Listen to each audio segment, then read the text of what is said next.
എന്നോട് കഴിഞ്ഞ ദിവസം സോഴ്സസ് ഓഫ് എനർജി പഠിച്ചിട്ട് വരാൻ പറഞ്ഞിട്ടുണ്ടായിരുന്നു, നോട്ട് എഴുതാൻ പറഞ്ഞിട്ടുണ്ടായിരുന്നു, കുറച്ച് പേർക്ക് ഇമ്പോസിഷൻ ഉണ്ടായിരുന്നു. അത് ചെയ്താവോ? ഞാൻ ട്യൂഷന് കയറുന്നതിന് മുന്നേ പറഞ്ഞിട്ടുണ്ട് ഇമ്പോസിഷൻ ഉള്ളവരെന്നെ അത് പുറത്തുനിന്ന് കാണിച്ചിട്ട് ഇങ്ങോട്ട് കയറിയാൽ മതി. നിങ്ങളത് ചെയ്തോ? കുറച്ച് ബാക്കി ആർക്ക് വേണ്ടി വെച്ചേക്കണ്ട? ജോണെ, നിന്റെ ബുക്ക് എഴുതാതെ നീ ഇമ്പോസിഷൻ എഴുതിയോ? ബാക്കി ആരാ? ഞാൻ വന്ന് എഴുതോ? നിന്റെ വീട്ടിൽ ആരെങ്കിലും ഉണ്ടോ ബാക്കി നിനക്ക് എഴുതി തരാൻ? നിനക്ക് എന്തൊക്കെ പരിപാടി ഉണ്ടല്ലേ വീട്ടില്? എടാ, നിനക്ക് ഭക്ഷണം തന്നു കഴിഞ്ഞാൽ നീ അത് ബാക്കി വെക്കാറുണ്ട് ആർക്കെങ്കിലും വേണ്ടിയില്ലല്ലോ. അതുപോലെ നിനക്ക് ഇത് എഴുതി കൂടെ? മേലാക്കിന് ഏതാണ്ട് ഇങ്ങോട്ട് കയറി വന്നു കഴിഞ്ഞാൽ മുട്ടുകാലം ഞാൻ തല്ലുടിക്കും. കഴിഞ്ഞ പ്രാവശ്യം അമ്മ എന്നോട് പറഞ്ഞു ഒന്നും പഠിക്കണില്ല, ഒന്നും എഴുതണില്ല, അവിടെ ചെന്ന് വെറുതെ തരവര നടക്കാന്ന്. ആൻമേരിയുടെ റെക്കോർഡോ എവിടെ? അപ്പൊ ബാക്കിയോ? ഇവിടെ എല്ലാവർക്കും കുറച്ച് എഴുതാൻ പറ്റില്ല. ഇങ്ങോട്ട് തന്നെ നോക്കട്ടെ. അടുത്തത് എന്റെ പൊന്നു മോളെ, നിന്നോട് ഞാൻ പറഞ്ഞിട്ടില്ലേ ഇതിന് ചട്ടയിടണമെന്ന്? ഇതൊക്കെ ചെയ്താൽ നിനക്ക് എന്താ പ്രശ്നം? ചട്ട ഇടില്ല, ഒന്നും ഇടില്ല. ടെക്സ്റ്റ് ബുക്കും നോട്ട് ബുക്കും ഒരു വൃത്തിയില്ല. അതുപോലെ എന്റെ ഈശോ, ഇത് എന്തിനൊക്കെ കാണിച്ചു വെച്ചേക്കണേ? കവർ പേപ്പർ ഒക്കെ ഒട്ടിച്ച് വെച്ചിട്ടുണ്ടല്ലോ. ഞാൻ ഗ്രാഫ് പേപ്പർ അല്ലേ എന്നോട് ഉപയോഗിക്കാൻ പറഞ്ഞേ? ഇത് തന്നെ കവർ പേപ്പർ ഉപയോഗിച്ചത്. ഞാൻ ഗ്രാഫ് പേപ്പർ അല്ലേ ഉള്ളൂ. ഞാനൊന്നും പറയണില്ല. ഇവിടെ ഗ്രാഫ് പേപ്പർ, അപ്പുറത്ത് കളർ പേപ്പറും. ഇനി ഇങ്ങനത്തെ എന്തെങ്കിലും പ്രശ്നം കാണിച്ചു ആ പേജ് അങ്ങോട്ട് കീറിയിട്ട് പുതിയ പേജ് എടുത്ത് എഴുതിക്കോ. കൊണ്ടുപോകും. എല്ലാരും ശ്രദ്ധിക്ക് വേണ്ടിട്ട് പറയാ, ഇനി മേലാക്ക നിങ്ങൾ പണി ചെയ്യാണ്ട് ഇങ്ങോട്ട് വന്നു കഴിഞ്ഞാ നീയൊക്കെ പിന്നെ നല്ല കാര്യങ്ങളാണല്ലോ ചെയ്യണ ദേഷ്യം പിടിക്കാണ്ടിരിക്കാൻ. നിന്നോടും കൂടെ പറയണ, നിനക്കാണ് ഇവിടെ ഒന്നും അറിയാത്തത്. പിന്നെ നിന്നെ കൊണ്ട് വലിയ ഇതില്ലാത്ത കാരണം ഞാൻ പഠിപ്പിക്കുന്നില്ല. നിങ്ങൾ എന്തൊരു തേങ്ങന്ന് വെച്ചാൽ ചെയ്തോ. അല്ല പിന്നെ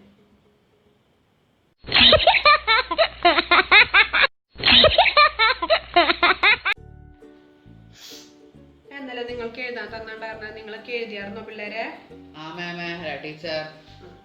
ഞാൻ 10,000 പ്രാവശ്യം നിങ്ങളോടൊക്കെ പറഞ്ഞിട്ട് എന്നെ മാം വിളിക്കണ്ടായിരുന്നു. ഒരുമാതിരി ആടിന് വിളിക്കണ പോലെ എനിക്ക് തോന്നണേ. എന്റെ ടീച്ചറെന്ന് വിളിച്ചാൽ മതി. ഞാൻ മലയാളം ടീച്ചറാണ്. ഞാൻ ഇംഗ്ലീഷും സയൻസും മറ്റേ കൺസോൺസ് സാധനങ്ങളൊന്നുമല്ല.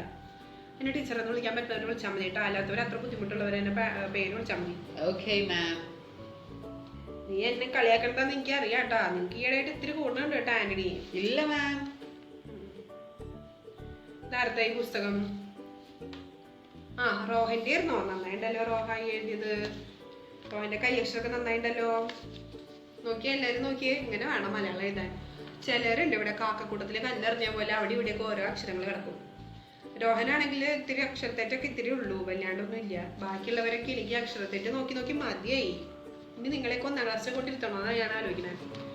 ഞാനൊക്കെ പഠിപ്പിക്കുന്ന കാലത്തെ പിള്ളേർക്ക് മലയാളത്തിന് ഫുൾ മാർക്കായിരുന്നു. ഈ പറയുന്ന പോലെ മലയാളത്തിന് 100 കൊടുക്കാറുണ്ട്. അതൊക്കെ പണ്ട്. ഇപ്പത്തെ പിള്ളേർക്ക് മലയാളം ഒരു തേങ്ങ അറിയില്ല. പോയാ നിന്റെ തള്ളെന്ന് പറഞ്ഞ എന്റെ അടുത്തേക്ക് വരണ്ട കേട്ടോ. ഈ കൂട്ട വാക്കുകളൊന്നും എനിക്ക് ഇഷ്ടമല്ല. പണ്ടത്തെ കാലത്തെ പിള്ളേർക്ക് നിങ്ങൾക്ക് എന്തെങ്കിലും അറിയോ? ഒന്നും അറിയില്ല. ഒരാളൊന്നും പഠിക്കുകയില്ല.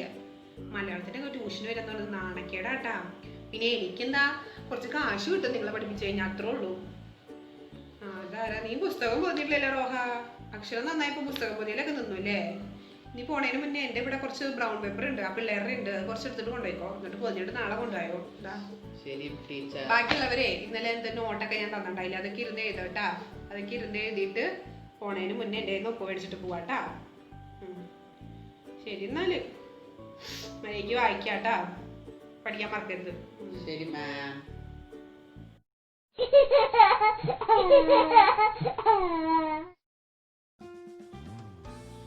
സോ ടെക്സ്റ്റ് ബുക്കിൽ ആ പാരഗ്രാഫ് നിങ്ങൾ എല്ലാവരും വായിച്ചല്ലോ. ഇംഗ്ലീഷിൽ പാരഗ്രാഫ് വായിക്കാത്തതിന്റെ മാർക്ക് കുറവാക്കി നിങ്ങൾക്ക് ഉണ്ടായിട്ടുള്ളൂ, അല്ലാതെ വേറെ പ്രശ്നങ്ങളൊന്നും ഇംഗ്ലീഷിലില്ല. So what is this paragraph telling? When Annie went to the market, there were a lot of people there. It was really crowded and she could not find her brother there. So ഭയങ്കര തിരക്കായിരുന്നു മാർക്കറ്റിൽ. അതുകൊണ്ട് തന്നെ brother എവിടെയാണ്, അനിയൻ എവിടെയാണ് എന്ന് എനിക്ക് കണ്ടുപിടിക്കാൻ പറ്റിയില്ല. അതാണ് അവിടെ ഉണ്ടായത്. അപ്പൊ മാർക്കറ്റിലെ കാര്യങ്ങളൊക്കെ നമുക്കറിയാം. അത്രയും ക്രൗഡഡ് ആയിട്ടുള്ള ഒരു മാർക്കറ്റിൽ ആളെ കണ്ടുപിടിക്കാൻ ഭയങ്കര ബുദ്ധിമുട്ട്. ഇപ്പോഴത്തെ ചാലക്കുടി ചന്തയിലെ തന്നെ കാര്യം ഒന്ന് ആലോചിച്ച് നോക്കി നിങ്ങൾ. എന്തൊരു തിരക്കാ. പ്രത്യേകിച്ച് ആ തിങ്കളാഴ്ചയൊക്കെ പോയി കഴിഞ്ഞാൽ എൻ്റെ ഈശോയെ തേങ്ങി കിടക്കാൻ പറ്റിയ ആ അവസ്ഥയാ. തക്കാളിക്കൊക്കെ ആണെങ്കിൽ ഇപ്പൊ വിലയും കൂടി. ആ ഒരു ഏരിയയിലേക്ക് പോവാൻ പറ്റില്ലേ. ഫുൾ കച്ചവടക്കാരും അതും ഇതൊക്കെ. അപ്പൊ ഞാനിവിടെ കഴിഞ്ഞ ദിവസം ഇപ്പൊ ആ കഥ പറയാം. കഴിഞ്ഞ ദിവസം ഇവിടെ ബിരിയാണി വെക്കാന്ന് വിചാരിച്ചു. കുറെ ആയി ബിരിയാണി വെച്ചിട്ട്. അപ്പൊ പിന്നെ ബിരിയാണി വെക്കാന്ന് വിചാരിച്ച് നോക്കിയപ്പോ ആകെ 2 തക്കാളികളുള്ളൂ. ഇവിടുത്തെ ആൾക്കാർക്ക് തന്നെ തക്കാളി 2 പറ്റില്ല ഇറച്ചിയിലേക്ക് ഇടാൻ വേണ്ടിയിട്ട്. അങ്ങനെ വല്ലാത്ത പ്രശ്നമാണ്. ഇപ്പം തിരക്കും പിന്നെ മാർക്കറ്റിൽ സാധനങ്ങൾക്ക് വില കൂടുതലും പിന്നെ മാത്രല്ല ഞാൻ കല്യാണം കഴിഞ്ഞ ദിവസം ഒരു ഡ്രസ്സ് എടുക്കാന്ന് വിചാരിച്ചു പോയി. എന്റെ സാരിയൊക്കെ ഇങ്ങനെ വെള്ളപ്പൊക്കത്തിൽ കഴിഞ്ഞ വെള്ളപ്പൊക്കത്തിൽ എല്ലാം കേടായിട്ട് പുതിയൊരു സാരി മേടിക്കാൻ പോയതാ. അവിടെ എന്തൊരു തിരക്കായിരുന്നു. അങ്ങനെ ചെന്നപ്പോ ഞാൻ ജോഷിയുടെ അമ്മേനെ കണ്ടിരുന്നു കേട്ടോ. അവിടെ ചെന്നപ്പം കല്യാണത്തിൽ ചെന്നപ്പോ ഞാൻ അമ്മേനെ കണ്ടിരുന്നു. എന്നിട്ട് അമ്മ എന്നോട് കുറെ വിശേഷങ്ങളൊക്കെ പറഞ്ഞു. അമ്മ പറഞ്ഞ എന്നെ കണ്ട കാര്യം നിന്നോട്? ഇല്ല മിസ്സേ. പറഞ്ഞില്ലേ? എന്നാ ഞാൻ എന്നിട്ട് അമ്മേനെ കണ്ടിരുന്നു. അമ്മ അനിയത്തി ഉണ്ടായിരുന്നു തോന്നുന്നു. അപ്പം അവരോട് ഞാൻ ഇങ്ങനെ വിശേഷങ്ങളൊക്കെ പറഞ്ഞു. അത് കഴിഞ്ഞിട്ട് വരണ വഴിക്ക് പെട്രോൾ പമ്പിലേക്ക് ഞാൻ കയറേണ്ടിയിരുന്നു. എനിക്ക് ഇതില്ലാണ്ട് വണ്ടിയിൽ ഫ്യൂവല് കുറഞ്ഞിട്ട്. അവിടെ ആണെങ്കിൽ എന്ത് ഈശോയെ പെട്രോളിന് എന്തൊരു വിലയല്ലേ കൂടണേ. ഇതൊക്കെ എന്ത് ചെയ്യാനാ? മിസ്സേ എന്താ പറഞ്ഞു വന്നേ? ടെക്സ്റ്റ് വായിക്കായിരുന്നു അല്ലേ? മാർക്കറ്റിലേക്ക് പോയ കഥ പറഞ്ഞിട്ട് മിസ് അവസാനം പെട്രോൾ പമ്പിലേക്ക്. എനിക്ക് ഇങ്ങനെയായിരിക്കും ഒരു ഇത് വിട്ടുപോകും. നിങ്ങൾ എന്തായാലും ആ ടെക്സ്റ്റ് എടുത്ത് വായിക്കേ. അത് വായിച്ചിട്ട് എന്തെങ്കിലും സംശയം ഉണ്ടെങ്കിൽ ചോദിക്കേട്ടാ. അത് കൊറേ മുന്നോട്ട് പോയല്ലോ മാം. ഇത് വായിക്കടാ.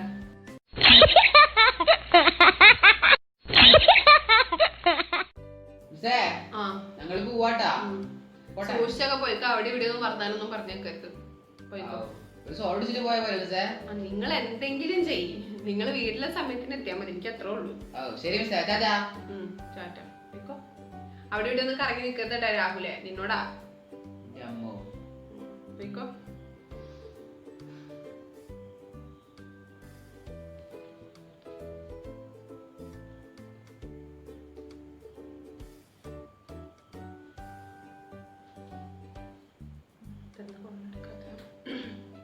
ഹലോ ഹലോ രാഹുലിന്റെ അമ്മയല്ലേ? ഞാനിവിടെ ട്യൂഷൻ എടുക്കുന്ന അവിടുന്ന്. രാഹുല് കാര്യമായിട്ടൊന്നും പഠിക്കണില്ല. രാഹുലിന്റെ കാര്യം പറയാൻ വേണ്ടിയിട്ടാണ് ഞാൻ വിളിച്ചത്. രാഹുൽ ഇവിടെ വന്നു കഴിഞ്ഞാൽ വെറും ഉഴപ്പാണ്. ക്ലാസ്സിൽ അവന് മാർക്കില്ല എന്നൊക്കെ പറഞ്ഞിട്ട് ഇവിടേക്ക് കൊണ്ടുവന്നിട്ട് ഇവിടുന്ന് മാർക്കില്ല എന്ന് പറഞ്ഞാൽ നിങ്ങൾ എന്നെ മെക്കെട്ട് കയറാണ്ടിരിക്കാനാണ് ഞാൻ പറയണേ. രാഹുൽ വെറും ഉഴപ്പാണ്. ഇവിടെ വെറും വർത്താനാ. അതൊക്കെ ഒന്ന് നന്നായിട്ട് നോക്കണം. പിന്നെ ഇപ്പൊ പോകുമ്പോ സോഡ ഒക്കെ കുടിച്ചിട്ട് പോയപ്പോ എന്നൊക്കെ ചോദിക്കണേ. അപ്പൊ ഇവിടെ നിന്ന് ഇപ്പൊ വിട്ടിട്ടേ ഉള്ളൂ. ഒരു 5 മിനിറ്റ് ആയിട്ടില്ല വിട്ടിട്ട്. അപ്പം അവിടെ എത്തുമ്പോ സമയമൊക്കെ ഒന്ന് നോക്കിക്കോളോ. അത് പറയണ്ട. നിങ്ങളൊന്ന് അവനെ സൂക്ഷിച്ച് അവന്റെ കാര്യങ്ങളൊക്കെ നിങ്ങളൊന്ന് നോക്കണം. താഴെ ആളുണ്ടെന്ന് പറഞ്ഞിട്ട് കാര്യമില്ല. അവന്റെ കാര്യം കൂടി നോക്കണം. ശരി എന്നാലും ഞാൻ വേറെ എന്തെങ്കിലും ഉണ്ടെങ്കിൽ വിളിക്കാം. നിങ്ങൾക്ക് എന്തെങ്കിലും സംസാരിക്കാണ്ടെങ്കിൽ എന്നെ വിളിച്ചാൽ മതി.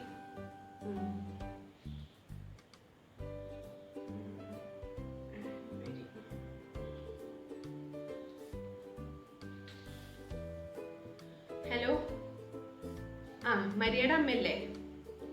മരിയയുടെ പനിയൊക്കെ കുറഞ്ഞല്ലോ അല്ലേ? അല്ല മരിയ ഇപ്പൊ പനി കുറഞ്ഞിട്ട് ഞാൻ കുറച്ച് നോട്ട്സ് കംപ്ലീറ്റ് ചെയ്യാൻ കൊടുത്തിട്ടുണ്ടായിരുന്നു. അവളത് ഇതുവരെ കംപ്ലീറ്റ് ചെയ്തിട്ടില്ല. അപ്പൊ നിങ്ങളൊന്ന് നോക്കണം എന്ന് പറയാൻ വേണ്ടിട്ട്. ശരി എന്നാല് അവളോടൊന്ന് അതൊക്കെ ഒന്ന് നന്നായി നോക്കിയാൽ മതി. വല്ലാണ്ട് മടിച്ചാവുന്നുണ്ട് അവള് ചെറുതായിട്ട്. ആ പനിയൊക്കെ കഴിഞ്ഞതിന് ശേഷം. അത് കുഴപ്പമില്ല. ഇവിടെ വലിയ പ്രശ്നമൊന്നുമില്ല. ശരി.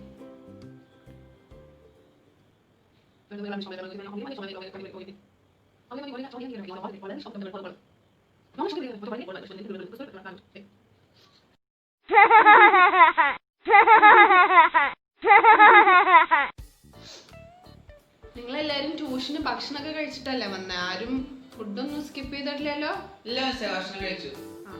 കഴിഞ്ഞ ദിവസം കുറെ പേരൻസ് എന്നെ വിളിച്ചിട്ട് പറഞ്ഞു ട്യൂഷന് വരുമ്പം ഭക്ഷണം കഴിക്കാൻ സമയമില്ല, സ്കൂൾ കഴിഞ്ഞിട്ട് നേരെ വരണവരുണ്ട്. അപ്പൊ ഞാൻ ഒരു കാര്യം നിങ്ങളോട് പറയാം. ഫുഡ് നിങ്ങൾ ഒരിക്കലും സ്കിപ്പ് ചെയ്യരുത്. പഠിക്കണമെങ്കിൽ നിങ്ങൾക്ക് ഫുഡ് കഴിക്കണം. തലയിൽ എന്തെങ്കിലും കയറണമെങ്കിൽ. അപ്പൊ നന്നായിട്ട് ഫുഡ് കഴിക്കുക. ഇൻ കേസ് ഫുഡ് മിസ് ചെയ്ത് കഴിഞ്ഞ് ഇവിടെ വന്നിട്ട് എന്നോട് പറയണം. ഞാൻ എന്തെങ്കിലുമൊക്കെ നിങ്ങൾക്ക് തരും കേട്ടോ. അപ്പൊ ഫുഡ് കഴിക്കാണ്ടിരിക്കരുത്. ഫുഡ് കഴിച്ചിട്ടുണ്ടെങ്കിൽ ഇനി നിങ്ങളെ ഞാൻ ട്യൂഷന് വരാൻ സമ്മതിക്കില്ല.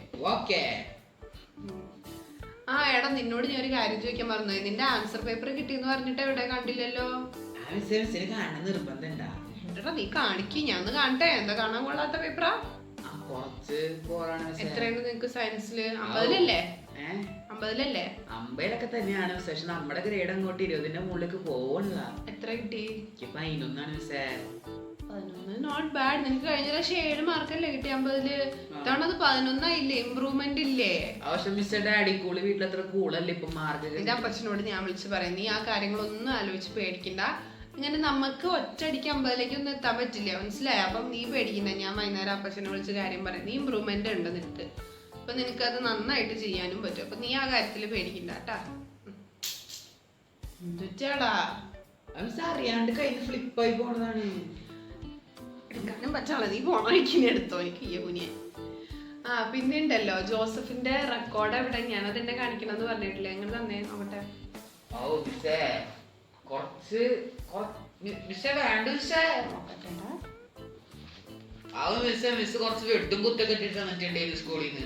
എന്താ ഗ്രാഫ് വരച്ചതൊക്കെ തെറ്റിപ്പോയോ? ഗ്രാഫ് വരച്ച തെറ്റിപ്പോയതല്ല, ഗ്രാഫ് കളിക്കുന്ന കളർ പേപ്പറിൽ തൊട്ടടുത്ത പേജിൽ വരച്ചു വെച്ച്. എടാ നീ ഇത് ശ്രദ്ധിച്ചില്ലേ എഴുതിയപ്പാ? ആ ദിവസം ഞാൻ ഈ പോക്കിമോന്റെ പുതിയ പാട്ട് ഇറങ്ങിയിട്ടേനി, ആ പാട്ട് കേട്ടിട്ട് എഴുതിയപ്പോ. പാട്ട് കേട്ട് റെക്കോർഡ് എഴുതണ ആദ്യത്തെ മഹാൻ നീ ആയിരിക്കും. ഇല്ല മിസ്, മിസ് കുറച്ചാള് പറഞ്ഞിട്ടുണ്ടായിരുന്നു മിസ് പ്ലസ് ടു പഠിക്കുമ്പോ സയൻസ് റെക്കോർഡ് പാടിട്ട്. ഞാൻ അങ്ങനെ ഓരോന്നും പറഞ്ഞു, നീ ചെയ്യോ? എടാ നീ ഉണ്ടല്ലോ ഇത് ശ്രദ്ധിച്ച് റെക്കോർഡൊക്കെ ചെയ്യണം. ഇത് ഇനി ഇതൊന്നൊരു പേജ് കയറി കഴിഞ്ഞാല് അവര് കണക്കാക്കിട്ട് തരണം. അപ്പൊ ഇനി സൂക്ഷിക്കണം കേട്ടാ. അല്ലെങ്കിൽ ഏതെങ്കിലും കൂട്ടുകാർക്ക് എക്സ്ട്രാ പേജ് റെക്കോർഡ് ഉണ്ടെങ്കിൽ അവരുടെ കീറിയിട്ട് ഒരു പേജ് സ്റ്റിക്ക് ചെയ്താൽ മതി, പ്രശ്നം അവിടെ സോൾവ് ആവും. പിന്നെ വെട്ടും കുത്തും കുറിയും വരെയൊക്കെ റെക്കോർഡിന് പറഞ്ഞിട്ടുള്ളതാണ്. വെട്ടും കുത്തും ഒന്നും കിട്ടിയില്ലേ പിന്നെ എന്തൊരു സ്കൂൾ ലൈഫാ. കംപ്ലീറ്റ് ചെയ്തിട്ട് പിന്നെ കാണിച്ചാൽ മതി. നല്ല വൃത്തിക്ക് വരയ്ക്കണം കേട്ടോ. നീ സമയം എടുത്താലും എനിക്ക് കുഴപ്പമില്ല. അപ്പൊ നിങ്ങളെല്ലാവരും നന്നായിട്ട് പഠിക്കുക, പരീക്ഷ നന്നായിട്ട് എഴുതുക. എന്ത് വന്നാലും ഞാൻ ഉണ്ട് നിങ്ങളുടെ കൂടെ. നിങ്ങൾ ഒന്നുകൊണ്ടും പേടിക്കണ്ട. ഇവിടെ നമുക്ക് അടിക്കുന്ന ഒരു സ്കീം ഇവിടെ ഇല്ല. അപ്പം എല്ലാം കൂളായിട്ട് എടുക്കുക. ഒരു പ്രഷർ നിങ്ങളുടെ മേലെ ഞാൻ ഏൽപ്പിക്കില്ല. നിങ്ങൾക്ക് നിങ്ങളുടെ വീട്ടുകാരുടെ എന്നത് കിട്ടണമെങ്കിൽ അത് നമുക്ക് എങ്ങനെയാന്ന് വെച്ചാൽ ഹാൻഡിൽ ചെയ്യാം. അപ്പൊ നിങ്ങളായിട്ട് ഇനി പ്രഷർ ഒന്നും എടുക്കണം, മനസ്സിലായോ? അപ്പൊ നിങ്ങൾ നോക്കി ഇനി ഇരുന്ന് വായിക്കും. ഓടാ വേറെ എന്തെങ്കിലുമൊക്കെ കളിക്കാം. നിങ്ങൾ വായിക്കും. ഒരു 10 മിനിറ്റ് കൂടി ടെക്സ്റ്റ് വായിച്ചിട്ട് നമുക്ക് എന്തെങ്കിലുമൊക്കെ ഒരു ചെറിയ മൈൻഡ് റിഫ്രഷ്മെന്റ് ഗെയിം കളിക്കാം. വായിക്കും. കുറച്ച് കടലേ കൂടെ എടുക്കണേ. ആടാ ശരി വായിക്ക്.